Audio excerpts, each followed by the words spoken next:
Today, we're digging into a real economic detective story. For more than a decade, the world saw India as this unstoppable economic force, putting up some truly incredible GDP numbers. But here's the thing. On the ground, a lot of people felt like something was off. Businesses, everyday consumers, and even some former officials from India's own statistical agency started to feel that the official story, well, it just didn't quite add up to reality. And that really brings us to the heart of the matter, to our central question. Was the whole story of India's sustained economic miracle kind of a mirage? Did the numbers that we all saw actually reflect what was happening in the world's fifth largest economy?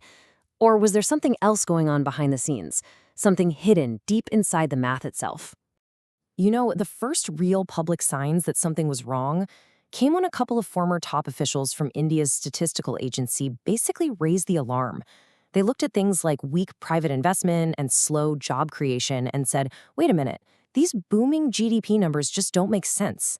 Their conclusion was simple and powerful. Something does not add up. And that right there, that was the moment a quiet debate among economists blew up into a major public question. So the official story was one of unbelievable resilience.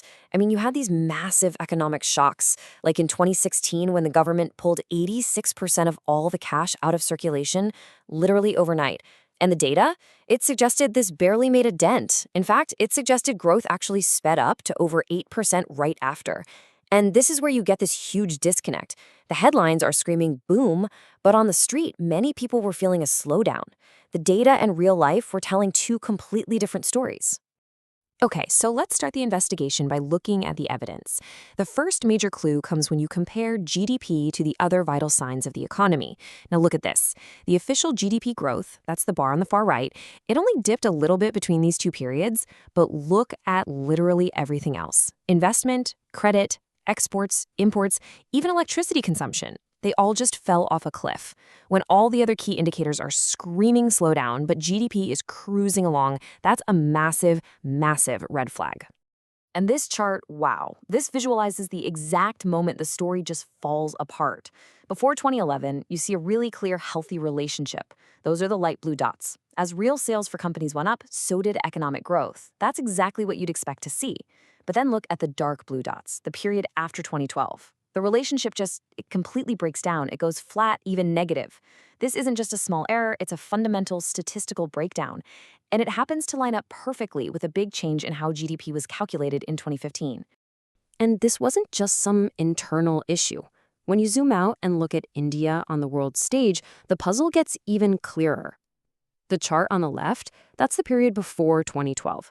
You can see India's actual growth fits perfectly with what economists would predict based on its other data points, like exports and credit.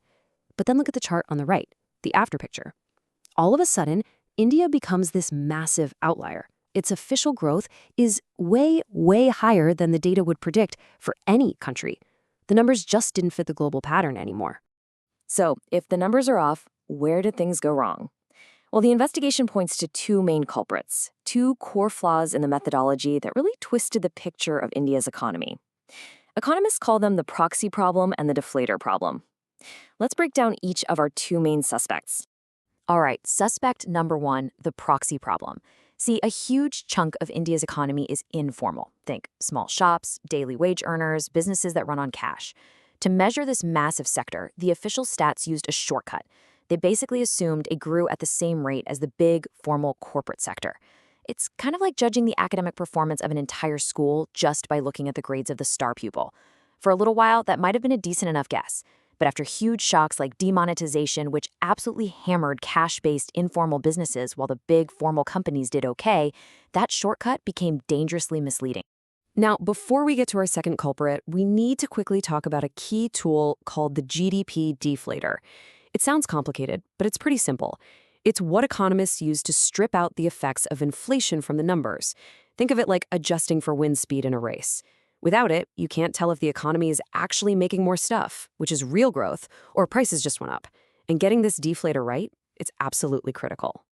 And that brings us to our second culprit, the deflator problem.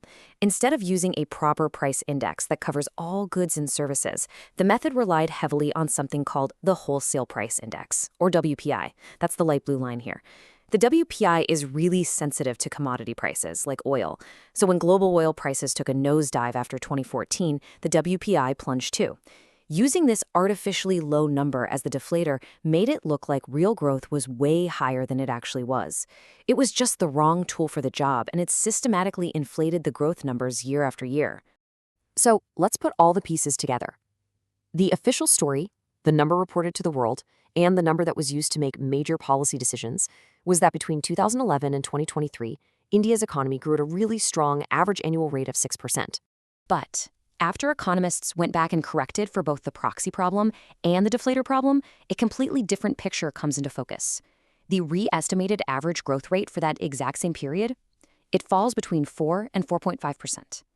Now, that might not sound like a huge difference, but a gap of about 2 percentage points every single year is a really, really big deal. So how exactly do you get from that official number down to the re-estimated one? This chart breaks it all down beautifully. You start with the official growth rate of about 5.9%. Then you subtract the piece that was mismeasured in the formal sector. Then you take out an even bigger chunk for that deflator problem we talked about. And finally, you adjust for the huge overestimation of the informal sector. What you're left with is a true growth rate of around 4 to 4.4%. And the impact here isn't just about the annual growth rates, it's cumulative. These little overstatements each year build on each other and create a huge distortion over time.